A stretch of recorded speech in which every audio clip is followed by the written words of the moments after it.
passion-driven to purpose-driven has made all the difference. And and for most magicians, including myself, it all starts with passion. Unbridled enthusiasm. The bug that bit that set your world on fire. I was 8 years old, staring down at the marshmallow top sweet potatoes in front of me. I was in the booming metropolis of Lawrence, Kansas. It was Thanksgiving, and my mind was about to be blown by Blaine Sampson. Now, if you don't know who Blaine Sampson is, I'm not shocked. He was my dad's good buddy. Avid Jayhawk fan, golfer, but more importantly, at least to this story, a magician. Now, the table was cleared. My mom's eggnog was spiked. And we sat across the table from Blaine Sampson, our eyes fixated on this man because he was holding a pack of 52 playing cards outstretched in his left hand, and he simply posed the question to me. He said, "Ben, red or black?" Which was a cue to me to guess the color of the card that he had face down in his hand. Now, I had no idea. My parents had no idea. 50-50 chance. I guessed. Whenever I would say red, he would take that card and deal it into a designated red pile. Whenever he showed me a card and I thought it was black, I would say black, and he would deal that card into a designated black pile. Red, black, black, red, red, black, red, black, black. 52 questions later, the cards were separated into two piles, once again, by my choosing. And we hovered over those packets, twitching with anticipation, fighting back the self-induced tryptophan coma. Slowly but surely, Blaine Sampson turned those piles over and revealed they had been perfectly separated into all reds and all blacks. To say I was fooled was an understatement. I hadn't the slightest clue. I had just been dumbfounded by paper. So if I had to pinpoint a moment in time when my fascination with magic began, that's it. Jaw open, brain in a blender. And then ultimately denied by Mr. Sampson when I asked him the question, "How did you do that?" And because I was denied the information, because the method of the magic was not revealed to me that night, I went down the rabbit hole in pursuit of knowledge for my newfound passion, magic. Enter lesson number 1 about passion. Passion and your ability have nothing to do with each other. Passion and your ability have nothing to do with each other. I'll give you an example. Every year, thousands of aspiring singers show up and audition for American Idol with great expectations, only to discover they do not have the skills they thought they did. And what's amazing isn't their lack of talent. I mean, the world is filled with people who can't sing. What's amazing is their look of genuine shock of being rejected. The awesome realization that their passion and their ability have nothing to do with each other. That bell could not have rung more clearly with me when I was 13 years old.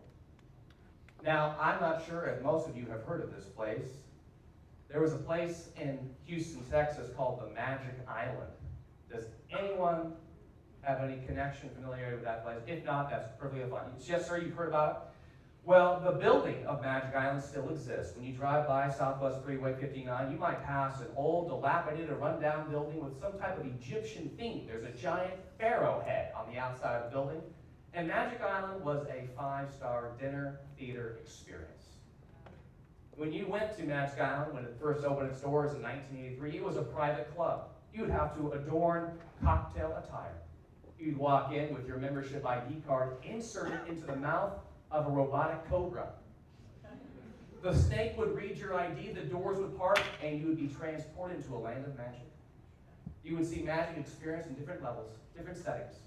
Close-up setting when magic occurred inches away from your face. You'd see magic designed for a parlor setting for 50, 60 people. You would also see magic in a large scale, grand illusion. Somehow, some way, my parents had made the arrangement for me to meet with the man behind the curtain, the entertainment director, a guy named Scott Hollingsworth, before one of the shows. And I walked up to Scott, beaming with pride, super excited to share with him some magic, share with him my newfound passion. And I showed him a couple of card tricks that used a trick deck of cards, and you know what he said? He looked at me and he said, Ben, that's not any good. Not any good? What do you mean? It's my birthday. He's like, look, son, I'm sorry to tell it to you, but here's the facts, kid. If you want to learn magic, you really want to pursue the craft, the art, the science, the showmanship, the technology, and the psychology of magic, I would spend some time reading some books. I might recommend that you pick up Mark Wilson's Complete Course in Magic.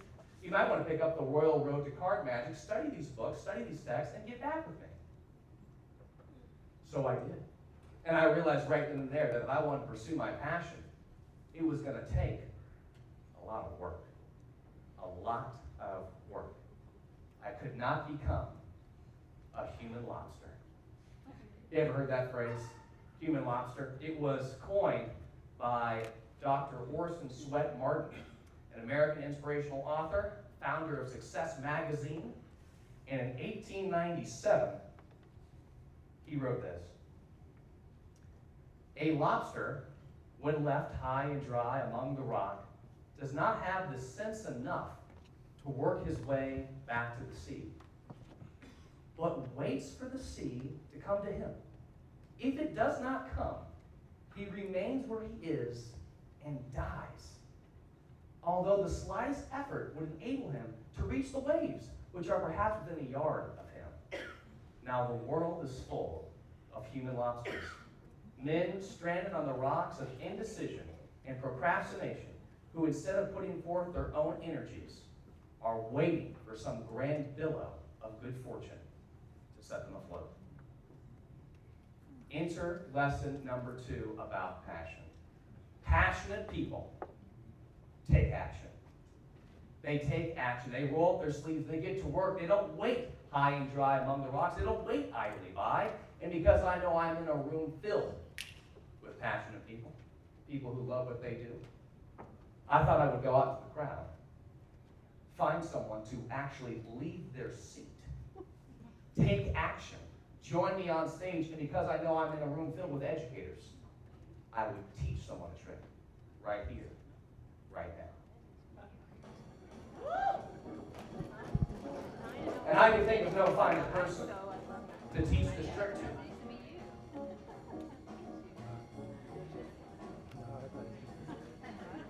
Than this man right here. Sir, leave your seat and join me on stage. Sir, come on up here, sir. Come on up here. Oh, man. Oh, man. How are you? Good, fantastic, fantastic. Let's give a round of applause for this man. Let's hear it for him. Let's hear it for him. Oh, my goodness. Sir, your name is? Rich. Rich. Let me ask you a question, Rich. Have you ever wanted to be a magician yourself? No. No. That's okay. Words won't hurt me. That's all right, Rich. I know that I think at some point in time, a lot of young men, they dabble with magic. They pick it up, they put it down, they go on to other things, like friendship. But, Rich, I think it's important that every person in this room know how to perform at least one trick in case you're in a social setting, because as a teacher, you want to engage your students. You want to make sure they have a hands-on experience. That's what we're going to do right here, right now. I will be the teacher. You will be the apprentice. Okay? So imagine that you're hosting a party at your house, and you want to do a little icebreaker for your guests, something to engage them, generate buzz, excitement. So here we go, something done with some humble props. Me and you, Rich. Spare no expense. Dr. Pepper and red Solo cups. Okay? Humble supplies. You don't need any big boxes, tight with the pants, rainbow streamers, rabbits from hats, livestock. No. All you need is the humble supplies. And Rich, step in my office.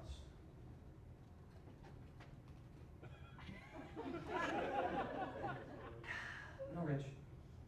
How people say that? They say, Ben, that's me. They say, Ben, where do you learn your magic? And Rich, I'll tell you, every show never fails. Always at least one person, Rich, they say, hey, Ben, where do you learn your magic? Never fails, Rich. Someone always asks. See, thanks, Rich. Appreciate that. See, this is me engaging you as a student. Very good. Check this out. Rich, I don't learn from books or DVDs. No, actually, the best place to learn is man-to-man, belly-to-belly, magi to magi. Okay? So, Rich, in this case, I'll be the teacher. You'll be the apprentice. I'll be the mentor. You'll be the mentee. I will be Mr. Miyagi. You will be Daniel's son. That's right. Wax on, wax off, people. Fantastic. Okay. I will be Sherlock Holmes. You will be? That's right. Dr. Watson. That's right. Okay. Pop culture. I will be Usher. You will be? Neo. What do you know the answer? Who is it? You don't want? It's Justin Bieber. That's the answer. That's right. Justin Bieber. Fantastic. Okay. I will be Batman. You will be? Batgirl. Sorry, it's Batgirl.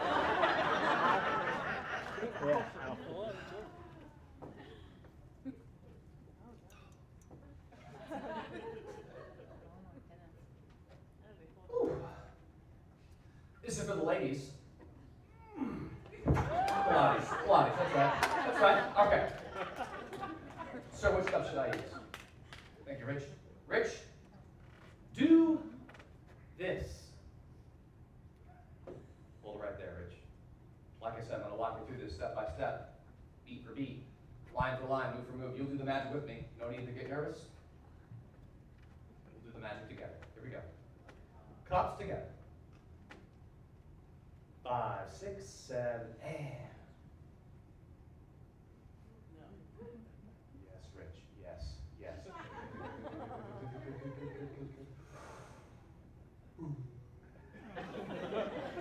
Rich.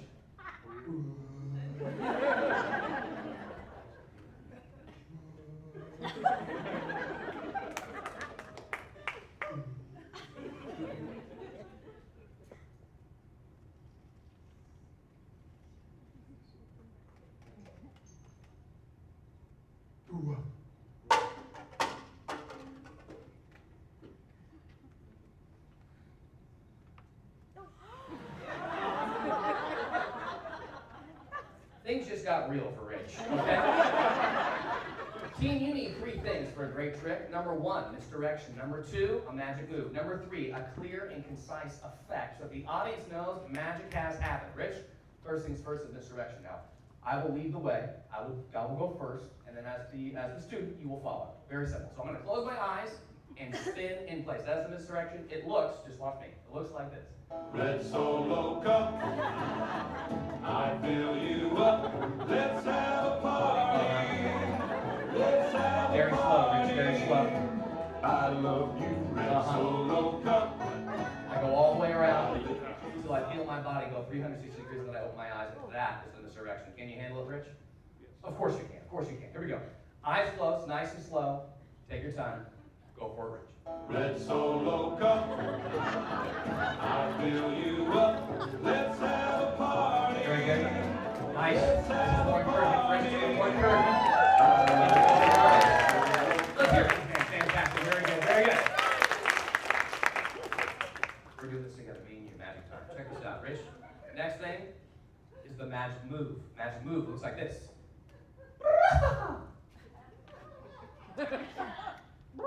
Yes, Rich, yes. Very good. Love it. Last but not least is the big ta-da, the big payoff. Rich, in a moment, I'm going to take this cup. I will turn it upside down over my head. And all the Dr. Pepper is going vanish. How do you feel about that? All right. You know what? I can feel the trust. I can feel the trust building up, but you know what? It's a little dangerous. I'll go first. I'll go first. That's what the teacher does. Here we go. 3, 2, 1. Gone! People gone! Let's hear it! Go crazy! Gone! Wow! Wow! Wow! Rich, you didn't know if they just lost their minds out there. That's what you do when you see a miracle happen, right? But look, Rich, give me your pinky. Give me your pinky. You are not a magician. You are a muggle. Okay? Now look, this will be so highly out of context, so highly irregular, the crowd will lose their minds for you. A wise man once said, leap, and the net will appear. He's dead now. Don't worry about that. All right? I would do nothing to embarrass you. We're here to celebrate you. We're here to celebrate you today, brother. Okay? I'm just going to step over here while you do this. Okay? Team, we're going to count Rich down from 5. And on 1, Rich, I want a full commitment. I want a full commitment. Okay? I know it's scary. I know it seems daunting, but you got the magic within you, brother. You got the magic inside. Okay? The magic happens here. It says so on the outside of this building. Let's do it, team. Here we go. 5, 4, 3, 2, 1. Go, Rich. Go, go, go, go, go, go, go.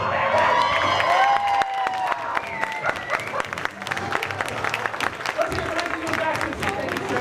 Thank you very much. Wow. That was good. That was good. Sir, down below, I can see it in your eyes. He looks a little disappointed. I can see right now. No, actually, 10 years ago, if you showed someone a trick, you know what they would say? They'd say, "Oh, wow, how did you do that?" And nowadays, they just say, "Oh, wow, I'm going to Google that," right? Because Google is the antithesis of magic. It strips away all mystery, all not knowing. So if you want to do something a little outside the ordinary, how are you? Can I help you? Oh, did you think I picked you up to go on stage? Oh, well, I'm sorry for the misunderstanding. You know what? I'll make a job for you right now. Okay, you hold it right there. I'm glad you came up there. I'm glad you took action. You left your seat. You're a man of action. You're not a human lobster. I can appreciate that. This is genuinely unplanned. All right, so here we go. If you want to raise the bar with you, and you'll be right here because you'll be the eyes and ears of the audience. You can't just do tricks these days. Now you have to do miracles. So, sir, watch the can. Watch the can. Focus your energies on the dents. Watch it. Do you see that? Starts to slowly reform its original cylindrical shape. No way. No way. Filling back up. Filling the shape. Watch the open tab. You see the open tab? Yes. Look at the open tab. Sealed. Is it sealed? Yes. Yes. Now imagine the emptiness. Imagine the void starting to fill up, up, up. Listen, listen, listen. There's a reason why you came up here. It must be. I guess you're kind of thirsty. Here we go. Let's hear it for the man. Fantastic. Very good, very good. Well, that's for you. And you go back to your seat. Let's hear it for him. All right.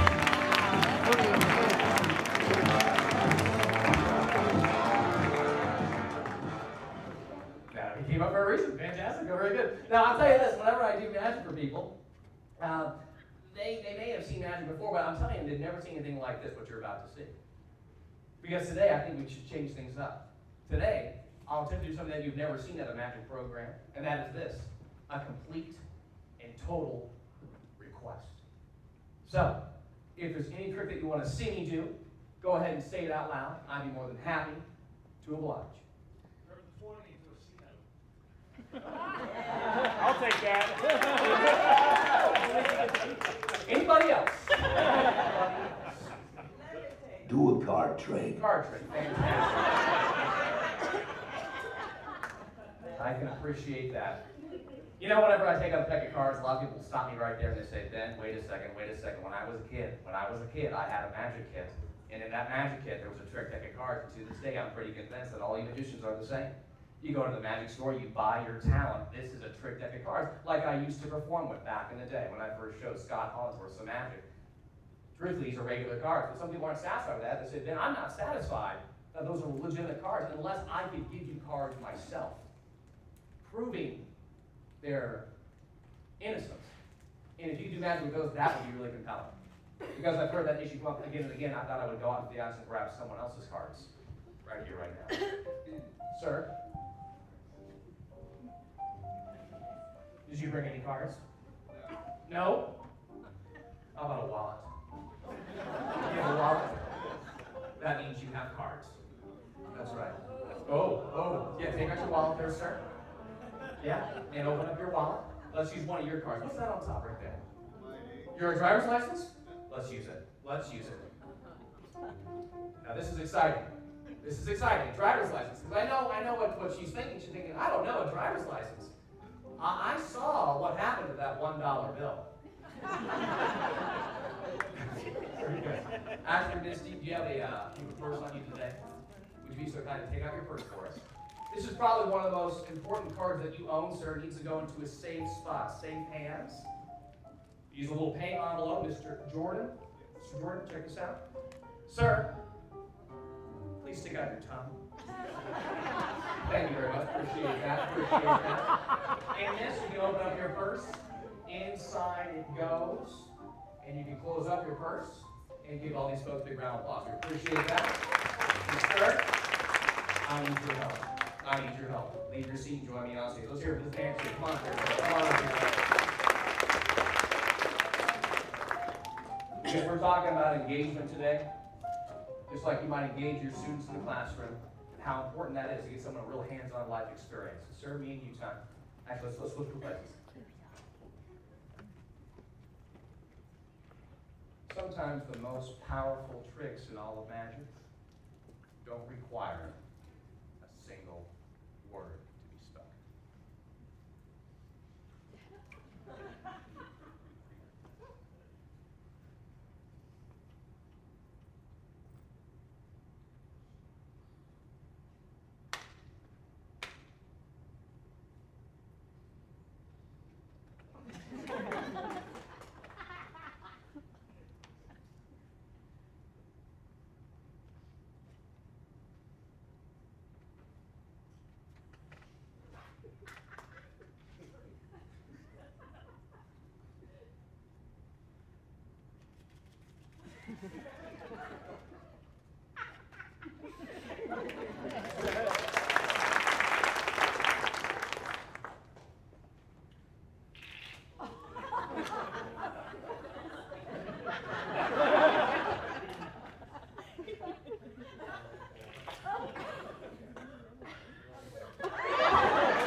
Don't be funnier than me, all right? The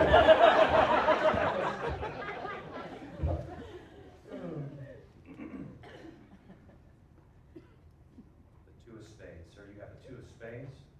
Be so kind. Sign your name across the two. So, two of spades, ladies and gentlemen, with that man's John Hancock on there. Sean's name on the two of spades. Two of spades, Sean. Two of spades. With Sean.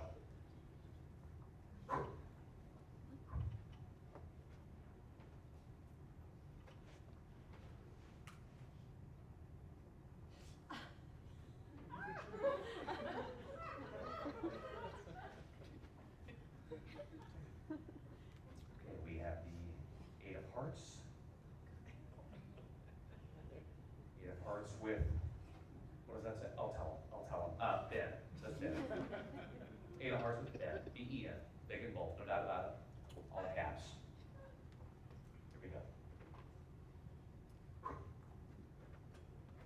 The magic happens here. Right here. The magic happens here.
A piece of performance art.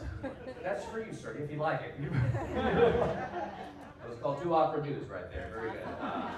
But before we end this round of card magic, there is still one more card that is still in play, still very, very important. Sir, your driver's license. Miss, would you be so kind? Please unzip your purse, reach in, and take the pay envelope out of your purse and hold it above your head, proving that is still in your possession?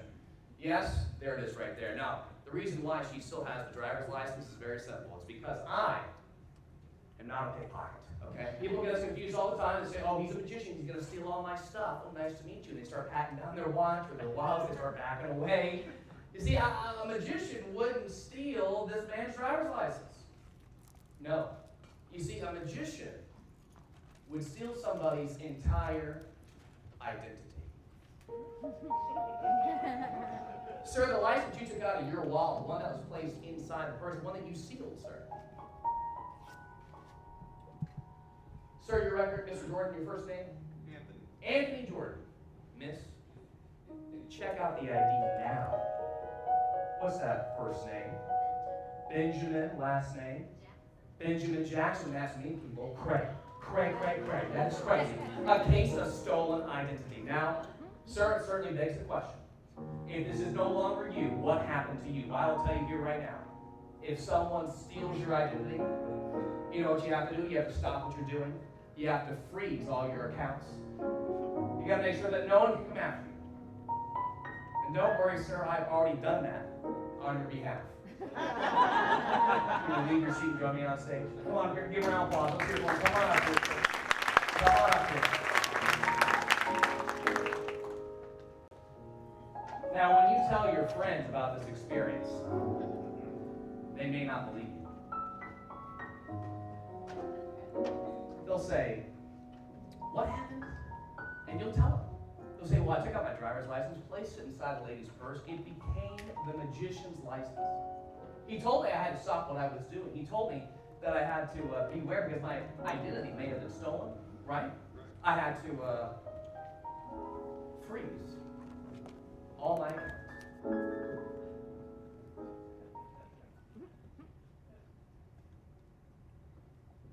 And that's exactly what we did.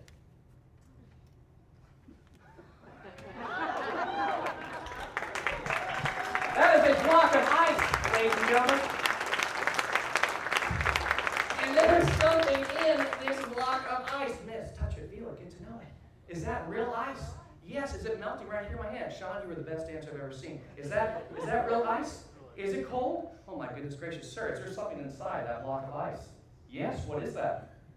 It's a driver's license. Now, team, look at this, ladies. Driver's license inside a block of ice. You can touch it, feel it, get to know it. You can ice skate on that. It's crazy. Here's the deal, though. This could be anyone's driver's license. But if it's going to be a miracle, if it's going to be something, Mr. Jordan, that you'll remember for quite some time, you have to verify yes or no. You tell me. Whose license is that? That's mine. Give him a round of applause. Fantastic. Very good. Well, that is for you. Open that up for me. Okay, so I would give us about 8 hours. Right?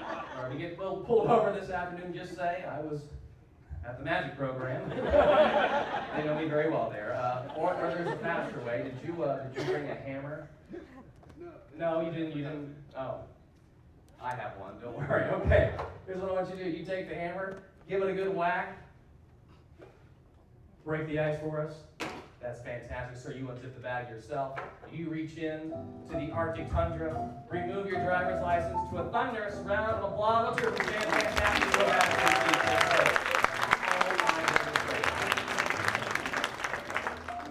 All right, so back to the story. So I had been practicing magic for now 8 years, and I began to finally see the fruits of my labor. I started to enter into international magic competitions. Yes, wizard duels are real. And I began to win first place at the World Magic Seminar in Las Vegas. I got so excited. I got to go on the Today Show with David Copperfield. I got to serve as a hand double for the actor Joseph Gordon-Levitt in the movie Sin City, a movie that none of you saw. None of you saw that movie. And every year I was getting more corporate clients. I got to really do the impossible. I got to make magic a viable vocation. Enter lesson number 3 about passion. Passion alone will not sustain your happiness for the job that you do. Passion alone will not sustain your happiness for the job that you do. Team, when it comes to my experience, when you follow your passion, when you follow your dream, when you're told as a little kid that all you have to do is identify that thing in you, that thing that you want more than anything else, that's a trap. Because when you lead with passion alone, you erect this giant wall filled with all these steps that you have to climb. And if you can get up and down to the other side, well, then you can tell the world your story about how you identified your wish and made it happen. People love to read that stuff. Yes, follow your passion is an inspiring slogan, but its reign as the cornerstone of modern American career advice needs to end. We don't need slogans. We need information. Real, evidence-based observations as to how people really end up loving what they do. And the truth of the matter is, a lot of people don't enjoy their work. Using global statistics, 9 out of 10 people don't enjoy their job. But hey, this is the States. Let's use American statistics. If you count out 10 people, here's the breakdown. One of those people, they really enjoy their job. And to that person, we say, congratulations. The next 6 people, they say, my job, it's not killing me. And the last 3 people really hate their job. And this has consequences. Job dissatisfaction costs this country $550 billion every year in lost productivity. So it certainly begs the question, then what factors are we considering when we're looking for work? Well, there's salary. We look at salary. We look at location. Americans have proven themselves pretty reluctant to move. We don't even like to move that far to get to work. The average commute time is between 20 and 25 minutes, and that hasn't changed in more than a decade. What else do we consider? Healthcare benefits, vacation, sick days, vacation time. And while all these things are important and worthy of your consideration, Harvard Business Review conducted some research and asked, do those factors also make you happy? Do they sustain your happiness for the job that you do? And the answer was, no, they don't. It wasn't vacation time, health care, salary. Out of all the many things that lead to happiness into the workplace, the number one highest single contributing factor was purpose. People who believe that there is meaning and significance to the job that they do were 3 times as likely to keep their job. Subsequently, those people are more engaged and they're more active in the workplace, higher job satisfaction. Now, don't get me wrong. Do you have to have passion for what you do? Yes, I believe that you do.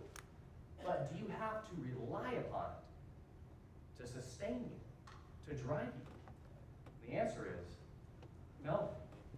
Your purpose will do that. You have to anchor your passion into purpose.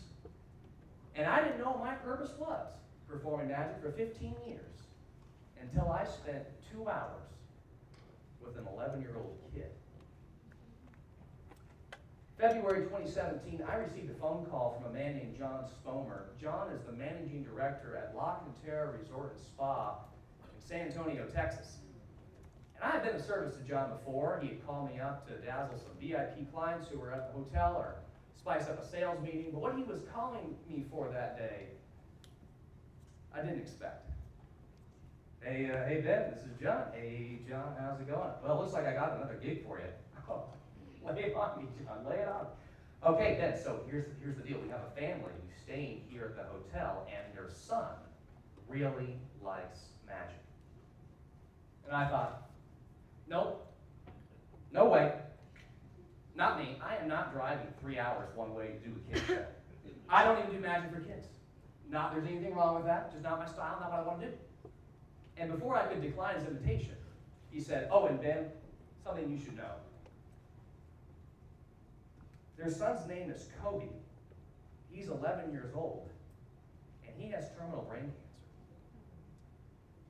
And it would mean the world to this family if you could spend some time with their son and give them an experience that they'll never forget. Are you interested? And I stood there, cell phone in hand, stunned in silence. And I said, yeah, John, they'll be there. So my wife and I, we packed our bags, we got in the car, we headed to San Antonio, Texas, And we had made arrangements with the hotel to make this a genuine surprise for Kobe.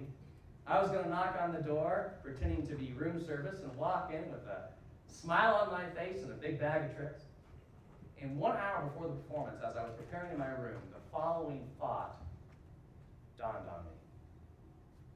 This may be the last magic show that Kobe ever sees. And I began to weep, heartbroken for this family and for their son who was battling terminal illness.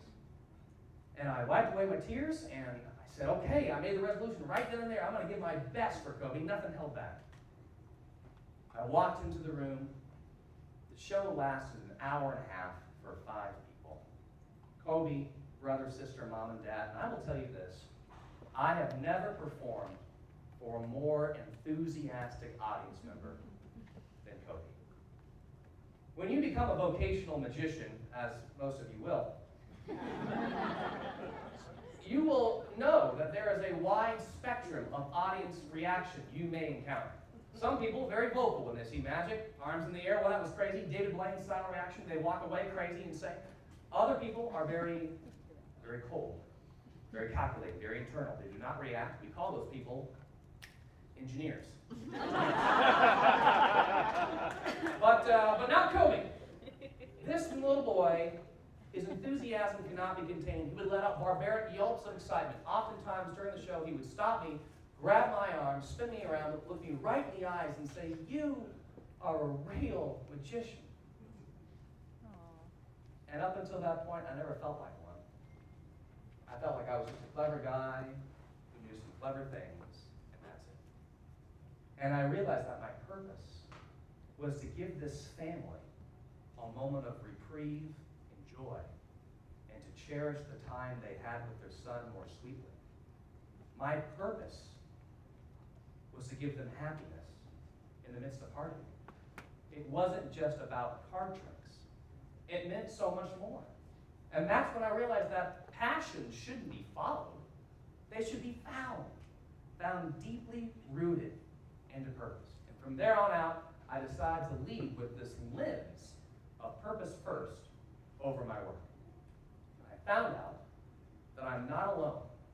According to Simon Sinek, best-selling author of the book, Start With Why, the fundamental difference between all the inspiring leaders and organizations and everyone else in the world is that they start by identifying their why.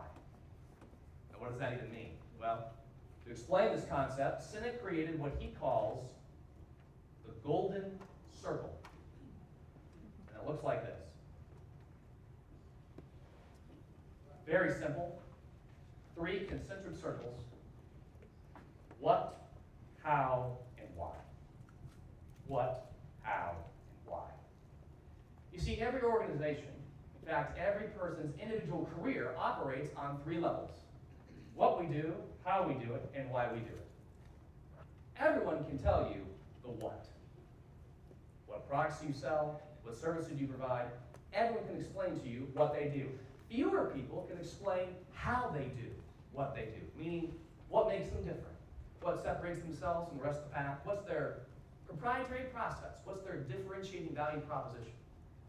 But very, very few people can articulate why they do what they do. And the why is the cause, the conviction, the belief. Why does your organization exist? Why did you get out of bed this morning? And why should anybody care? You see, for most of us, we all think, act, and communicate from the outside in. We go from what to why, and for good reason. We go from the clearest thing to the fuzziest thing. We go from the tangible to the intangible. But not the inspiring leaders, not the inspiring organizations. All of them, regardless of size, regardless of industry, all think, act, and communicate from the inside out. From why to what. In his book, Sinek uses the example of Apple computers. He says, if Apple were like everybody else, a marketing message from them may sound like this.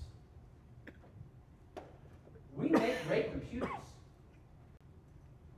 They're beautifully designed, easy to use, and user-friendly. You want to buy one? Meh. And again, that's how most of us communicate. We tell you what we do, sometimes we explain how we're different, how we're better, and we expect a certain level of reaction, but it's uninspiring. And the reason why people lose passion, the sizzle for their work, is because they focus too much on the what and the how, the methods and practices of their business. And I know that as a magician, we fall victim to this over and over again. I love to go to magic conventions. I love to get my hands on every book, learn every technique, buy every piece of apparatus, hang out with my fellow magi buddies until the wee hours in the morning, and sometimes we become delusional. We tell ourselves a lie. We think that by simply knowing how the magic works, the methods to the tricks, knowing what the audience sees and how it's done, that makes us great magicians. But it doesn't, because the great magicians know that methods alone, how the tricks are done, that doesn't bring an audience to their feet. No one gives a standing ovation for the magician if he's on stage and he just says, guys, it's just a secret compartment in my handkerchief. Right? No, a magician operates at peak performance when he does what? When he fulfills his primary purpose, to fill you with wonder and possibilities. So this is how Apple actually communicates.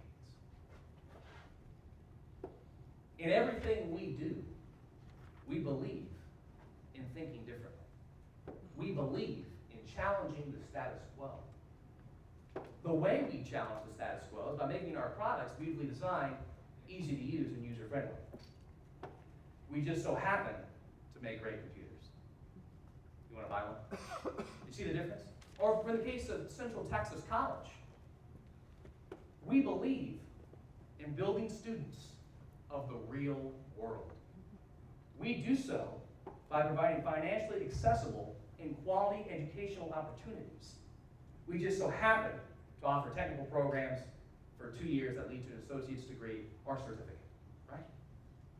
And although determining what your why is, what your purpose seems hard, seems daunting, the payoff is big.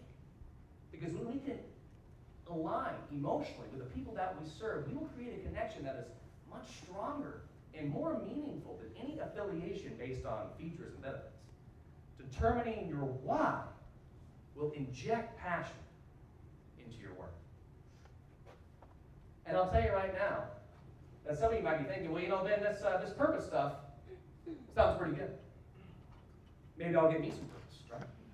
And I think that you should. And here's the great news: it's not that hard. It's not that hard to determine your purpose here at Central Texas College. All you have to do is answer 5 questions. Just 5 questions. But before we get into those 5 little questions, I have a game using 5 little envelopes. They're numbered on the outside. And in the attempt to become more connected with this group, as opposed to doing just the physical feats of magic, I say that we go on the emotional level, on the psychological level, that I attempt to read someone's mind. Miss in the red. Let me ask you a question. Did we have a private phone conversation before this talk started? Then you're not the person. Okay. That's okay. That's okay. That's right. We'll give it a shot. Just would you be so kind to clear your mind for me and close your eyes? I want you to imagine you're walking into a movie house. You go into the theater. You see the screen. And on that screen is a giant number. It's between 1 and 1,000. Lock that number in your mind. I want you to say this number in your head over and over again. That's very good. That's very good. Not out loud, of course. Miss, you can now open your eyes. I've written down a prediction here. Are you thinking of the number 231? What's that? No. No. I actually predicted no. Come on, people. Come on. Much to be desired on that one. Much to be desired. What was your number out of curiosity? No. 599. 599. That was my second guess, actually. 599. Yeah, and who was helping with the Coke trick? Sir, if you were on stage with me earlier and we were sharing a Dr. Pepper together, if you could share a Dr. Pepper with anyone on the planet, who would you want to share Dr. Pepper with? Like a famous person. You. No. Like I'm like Madonna famous, Tom Cruise famous. Yeah, well, that could be an example. Would you want to share with Madonna? You're a wild man, sir. Fantastic. Madonna, very good. Very good. Now, here's the deal. For the back of this example, you're thinking to yourself, golly, if he was going to try to read my mind, why did he limit me just to a number? If he's going to read my mind, shouldn't I be given the opportunity to think of absolutely anything, and he could still pluck that thought out of my head? That would be really cool. So let's try that right here, right now. So would you be so kind? You'll start us off by choosing anyone that you want in this room, and someone that you think can confidently operate a cell phone. So go ahead.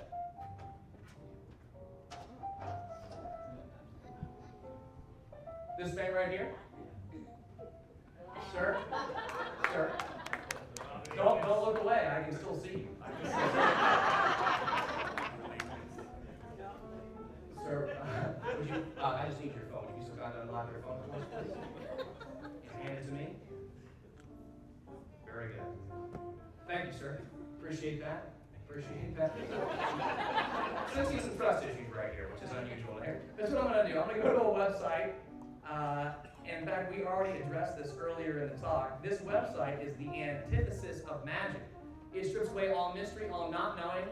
If you go here, you get all the answers. What website have I gone to? Google. That's right, it's Google. Fantastic. So, sir, this will provide you a platform to think of anything that you'd like to this afternoon. So here's what, I'll give you an example. I'd like you to think of something. It could be a city that you want to travel to.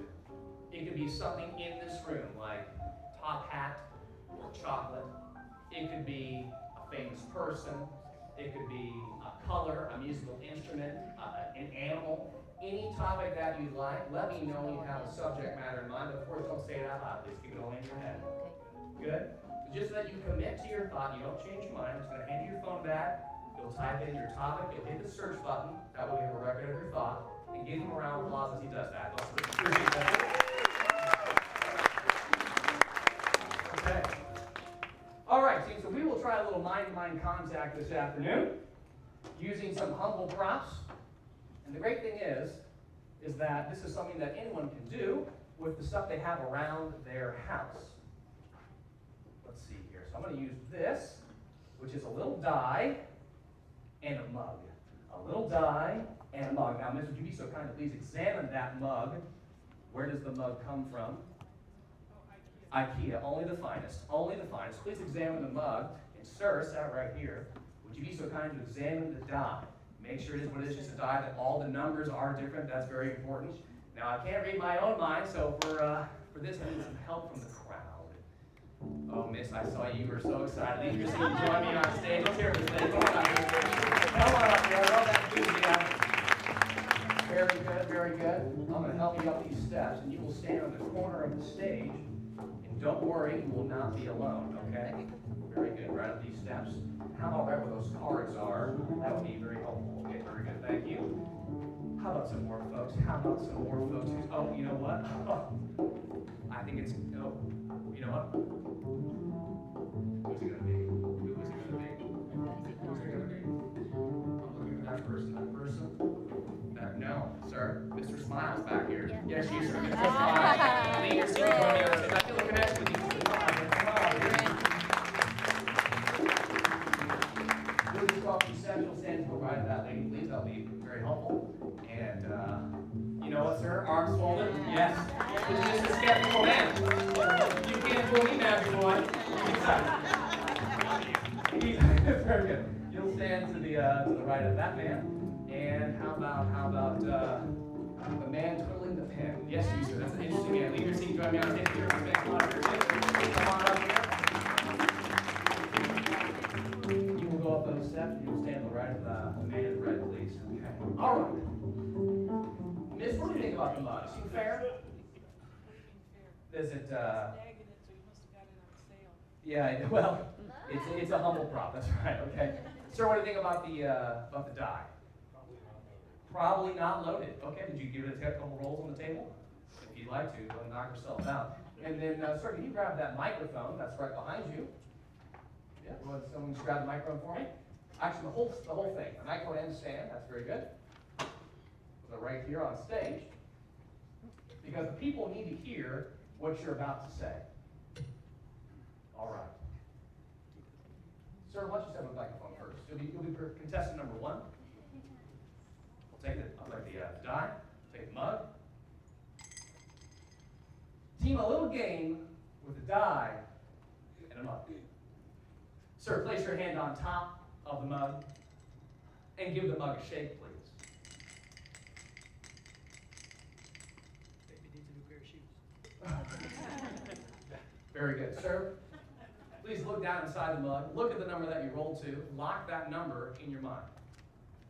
Do you have the number in mind, sir? I do. The only way I can tell him what number he's thinking of and pluck that thought out of his head is if he does something to give himself away. Now, I'm not a mind reader, don't pretend to be. But I'm a student of observation, body language, picking up on the nonverbal cues. So, sir, every time I ask you a question, I want you to say yes. You say yes, regardless if it's the truth. That's your only response. Are you ready to play? I am. Very good. Now, I don't know if that microphone's picking up on you, so I want you to really project it. Really project out loud so they can hear you. Sir, are you wearing khaki pants? Yes. Is that a blue shirt? Yes. Are you married? Yes. Is your number 1? Yes. Is it 2? Yes. 3? Yes. 4? Yes. 5? Yes. 6? Yes. He's good. He's very good. He's very good. When you're looking for the truth, though, what do? You look for the shoulders. Look for the shoulders. Why the shoulders? Because when we tell the truth, we relax. Truth comes out. We drop a little bit. And I believe, sir, you were the most sincere. You were the most relaxed when you were thinking about 3. Sincerely, is it 3? It is. Give him a round of applause. Fantastic. Very good, very good. So go back in line. Hand the mug to that man. Sir, walk up to the plate. Sir, give it a shake. This man's a crazy man. Sir, look down inside. Look at the number that you rolled to. This time, sir, you say no. That's your response. You always say no out loud so they can hear you. Here we go. Are you clean shaven? No. Are you wearing orange? No. Do you find me attractive? No. Is your number 6? No. 5? No. 4? No. 3? No. 2? No. 1. No. When we lie as men, sometimes we try to get out of the situation as fast as possible. Babe, did you go to the party last night? The party? I didn't go to the party. I didn't go to the party. And we go too fast. We speed up. I believe this man, your no, although consistent across the board, premature slightly when you were thinking about 1. Is it 1? It is 1. Give him a round of applause. Fantastic. Very good. Oh, my goodness. Sir. I'll take the mug from you. In fact, we will not leave this up to chance for you. I will give you the die. You will simply place the die in the palm of your hand. You will turn it to whatever number that you want. You'll then place your hand on top, locking in your thought. Okay? I'll give you some, you just hold it just like this. I'll give you some privacy. And sir, let me know when it's safe to turn back around because I'm not a real mind reader. So. It's safe? Can't decide. Not yet. It's okay. When we are put on the spot, the last thing we want to do in front of a group of people is appear to be boring. What does that mean? More than likely, in this man's head, he thought, well, I don't want to just turn the die to a number that's already been rolled. I got to stand out. I got to be unique.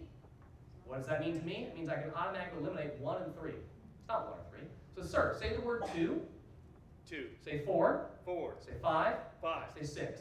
6. Say 2. 2. 4. 4. 5. 5. 6. 6. Now, in your head, and not out loud, say the truth right now. Did you just think of 4? 4. Very good, very good, very good. Thank you, sir. One last time, miss, coming your way. I know she's excited. She's excited. It goes back inside the mug. In addition to 1 more. Oh. And 1 more. I know. Miss, take the mug. Stand by the microphone. Place your hand on top of the mug.